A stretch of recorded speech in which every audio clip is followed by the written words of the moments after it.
Salam guru penggerak. Bertemu lagi dengan saya Irwan Ahmad Yani di modul 3.1 A9 Koneksi antar materi. Salam guru penggerak.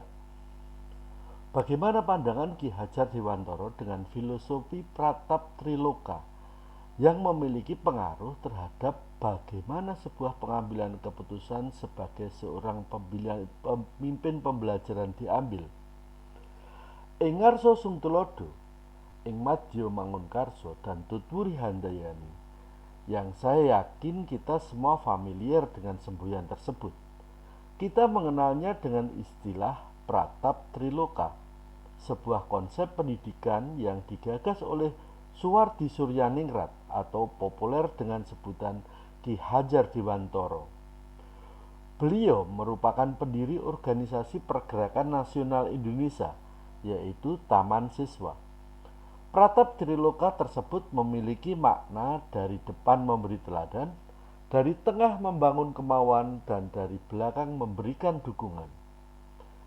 Dari uraian di atas, maka sebagai pendidik hendaknya kita menjadi pemimpin pembelajaran. Setiap keputusan-keputusan yang diambil oleh guru akan berdampak terhadap tumbuh kembang murid. Tugas guru terhadap murid adalah selalu hadir untuk murid di berbagai situasi dan kondisi, yaitu di depan, di tengah, dan di belakang. Apapun yang kita putuskan adalah demi murid, berpihak pada murid, dan untuk kepentingan murid. Jadi, tugas guru hendaknya menuntun segala yang ada pada siswa, mengarahkan dan memberi dorongan supaya siswa dapat berproses dengan rasa kebahagiaan dan bertumbuh kembang dengan selamat. Siswa bertumbuh kembang secara merdeka sesuai dengan kodratnya, sehingga selamat dari pengaruh tidak baik selama proses tumbuh kembangnya. Bagaimana nilai-nilai yang tertanam dalam diri kita berpengaruh pada prinsip-prinsip yang kita ambil dalam pengambilan suatu keputusan. Dalam menjalani kehidupan, kita akan selalu dihadapkan pada pilihan-pilihan yang membutuhkan serangkaian keputusan-keputusan. Dibutuhkan pilihan keputusan yang tepat dan efektif guna menciptakan kebahagiaan dan keselamatan. Tentunya, untuk menghasilkan keputusan yang tepat, diperlukan serangkaian proses dan tahapan yang berlandaskan paradigma dan prinsip. Disinilah diperlukan nilai-nilai kebajikan yang menjadi dasar dalam menentukan sebuah keputusan yang tepat dan efektif. Karena dengan nilai-nilai kebajikan, kita dapat membedakan benar dan salah. Karena pada dasarnya, dari aspek jiwa manusia memiliki cipta, rasa, dan karsa, sehingga dalam tingkah laku dapat membedakan benar atau salah, baik atau buruk, menerima atau menolak terhadap sesuatu yang dihadapi. Nilai-nilai atau prinsip-prinsip inilah yang mendasari pemikiran seseorang dalam mengambil suatu keputusan yang mengandung unsur dilema etika. Misalnya, di pendidikan guru penggerak, calon guru penggerak diharapkan selalu berpegang teguh kepada nilai-nilai mandiri, reflektif, kolaboratif, inovatif, dan berpihak pada murid. Sehingga keputusan-keputusan yang dihasilkan nantinya merupakan keputusan yang paling tepat dan efektif guna mewujudkan merdeka belajar. Bagaimana kegiatan terbimbing yang kita lakukan pada materi pengambilan keputusan berkaitan dengan kegiatan coaching atau bimbingan yang diberikan pendamping atau fasilitator dalam perjalanan proses pembelajaran kita, terutama pengambilan keputusan tersebut telah efektif. Masihkah ada pertanyaan-pertanyaan dalam diri kita atas pengambilan keputusan tersebut yang tentunya dibantu oleh sesi coaching yang telah dibahas pada modul 2 sebelumnya. Dalam proses pengambilan keputusan, selain melakukan pengujian paradigma prinsip resolusi serta menjalankan langkah-langkah pengambilan keputusan, perlu juga ditopang dengan keterampilan lain.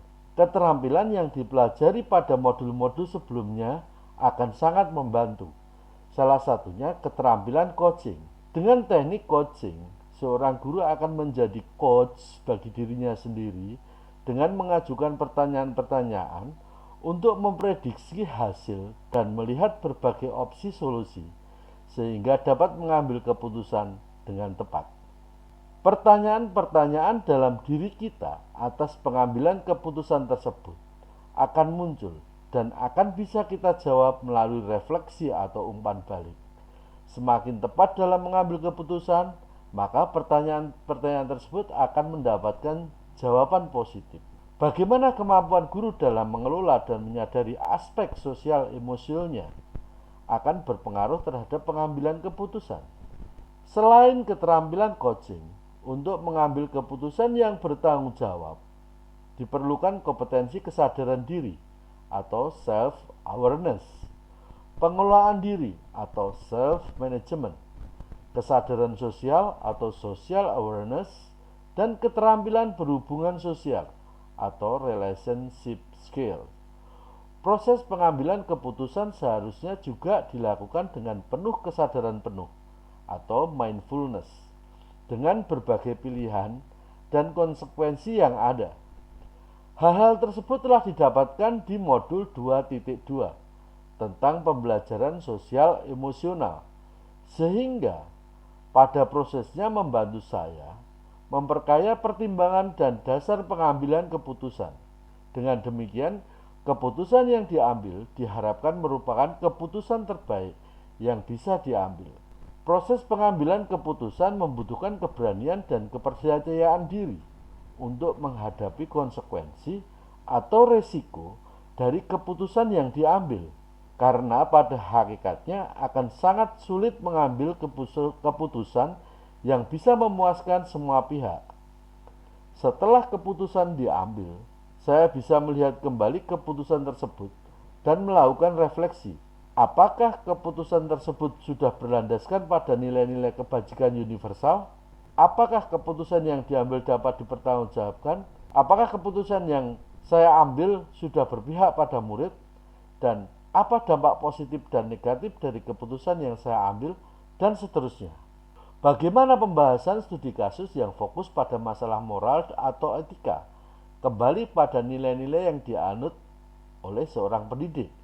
Pada dasarnya, dari aspek jiwa, manusia memiliki cipta, rasa, dan karsa, sehingga dalam tingkah laku dapat membedakan benar atau salah, baik atau buruk, menerima atau menolak terhadap sesuatu yang dihadapinya, dan untuk itu, di sini sangat penting si pengambil keputusan mampu menganalisis permasalahan. Apakah pilihan-pilihan yang dihadapinya merupakan dilema etika ataukah bujukan moral? Pada beberapa studi kasus yang dihadapi, maka keputusan yang diambil akan mempresentasikan nilai-nilai yang dianutnya. Dengan demikian, penting kiranya sebagai pendidik kita memegang teguh nilai-nilai kebajikan yang sekiranya menumbuhkan budaya positif di sekolah. Sebagai pemimpin pembelajaran, kita harus memegang teguh pada nilai-nilai yang sekiranya dapat mewujudkan merdeka belajar. Misalkan, nilai-nilai mandiri, inovasi, kolaborasi, dan reflektif. Sehingga keputusan-keputusan yang diambil akan segaris lurus dengan tujuan yang ingin dicapai. Bagaimana pengambilan keputusan yang tepat? Tentunya berdampak pada terciptanya lingkungan yang positif, kondusif, aman, dan nyaman. Apapun yang kita putuskan akan selalu berdampak, baik diri sendiri maupun orang lain. Untuk itulah diperlukan pengambilan keputusan yang tepat. Dalam menghasilkan keputusan yang tepat, tentu harus melalui cara yang tepat. Diperlukan serangkaian proses dan tahapan yang tepat. Pengambilan keputusan haruslah memiliki landasan atau dasar, dan dalam prosesnya harus melalui serangkaian langkah-langkah yang terstruktur, sistematis, dan teruji, berlandaskan paradigma dan prinsip. Untuk menghasilkan pengambilan keputusan yang tepat, tidak hanya berfokus pada teknik atau cara, tapi harus didukung dengan aspek lainnya, seperti pengetahuan, pemahaman keterampilan, serta pengalaman. Aspek sosial emosional juga menjadi aspek yang sangat penting untuk menghasilkan keputusan yang tepat, sehingga menghasilkan dampak terciptanya lingkungan yang positif, kondusif, aman, dan nyaman. Perbedaan sudut pandang ketika memutuskan pilihan benar lawan benar atau dilema adalah sebuah tantangan tersendiri. Diperlukan sikap kreatif, inovatif, dan terbuka untuk menciptakan alternatif-alternatif pilihan baru atau trilema, sehingga tercipta win-win atau jalan tengah mengambil keputusan berdasarkan pada 4 paradigma, 3 prinsip, dan 9 langkah pengambilan disertai dengan pengujian adalah salah satu cara alternatif untuk menciptakan keputusan terbaik, sehingga terciptanya lingkungan yang positif, kondusif, aman, dan nyaman. Selanjutnya, apakah kesulitan-kesulitan di lingkungan Anda yang sulit dilaksanakan untuk menjalankan pengambilan keputusan terhadap kasus-kasus dilema etika ini? Apakah ini kembali ke masalah perubahan paradigma di lingkungan Anda? Kesulitan-kesulitan di lingkungan yang sulit dilaksanakan untuk menjalankan pengambilan keputusan terhadap kasus-kasus dilema etika, menurut saya adalah budaya sosial kemasyarakatan. Hal tersebut saya rasakan berpengaruh pada nilai-nilai yang diambil dalam pengambilan keputusan. Misalkan di daerah saya sangat kental dengan budaya menjunjung tinggi nilai kesetiaan. Maka, dalam paradigma dan prinsip yang diambil dalam pengambilan keputusan akan mengacu pada nilai tersebut. Hal ini tentu akan menciptakan subjektivitas dalam menilai permasalahan dan mengaburkan nilai-nilai yang lain. Dan pada akhirnya, apakah pengaruh pengambilan keputusan yang kita ambil ini dengan pengajaran yang memerdekakan murid-murid kita? Sebagai pemimpin pembelajaran, apapun yang kita putuskan akan berdampak pada murid. Untuk itulah, pengambilan keputusan yang berpihak pada murid ketika kita mengambil sebuah keputusan yang tepat, yang berpihak pada murid, maka kebutuhan-kebutuhan murid akan terpenuhi, sehingga tercipta murid yang bahagia, yang selamat, merdeka dalam belajar. Keterampilan dalam proses coaching dan kompetensi sosial emosional akan mampu membantu mewujudkannya. Bagaimana seorang pemimpin pembelajaran dalam mengambil keputusan tepat mempengaruhi kehidupan atau masa depan murid-muridnya? Ketika kita mengambil sebuah keputusan yang berpihak pada murid, maka kebutuhan-kebutuhan murid akan terpenuhi. Murid akan bertumbuh kembang sesuai kodratnya. Segala potensi akan tergali. Murid akan bahagia dan selamat. Murid yang bahagia dan selamat akan menjadi pribadi yang berkarakter kuat, cerdas pada saat dewasa mereka kelak. Apakah kesimpulan akhir yang Anda dapat dari pembelajaran modul materi ini dan keterkaitannya dengan modul-modul sebelumnya?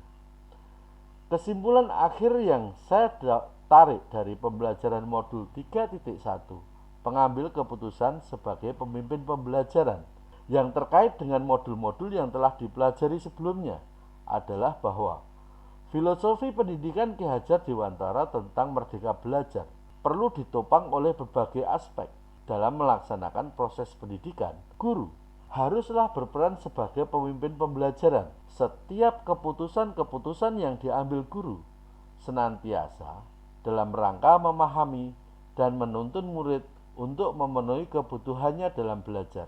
Dalam prosesnya, serangkaian keputusan-keputusan tersebut haruslah dapat menggali potensi murid. Coaching dapat menjadi salah satu alternatif dalam menciptakan keputusan-keputusan yang berpihak pada murid. Selain itu, untuk menciptakan keputusan-keputusan yang tepat serta dapat memahami dan menuntun muridnya, seorang guru harus memiliki kemampuan mengelola kompetensi sosial dan emosional. Demikian dari saya, salam guru penggerak.